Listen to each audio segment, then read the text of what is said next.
So to log into Snapchat on your iPhone, just launch the Snapchat app.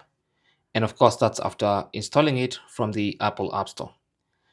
Then once it's installed, just tap on open and launch it. And then now you can tap on login.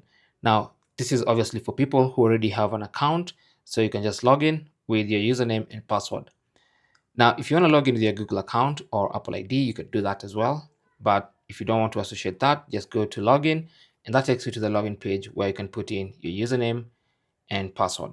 So I'm going to do just that. And then you can tap on login.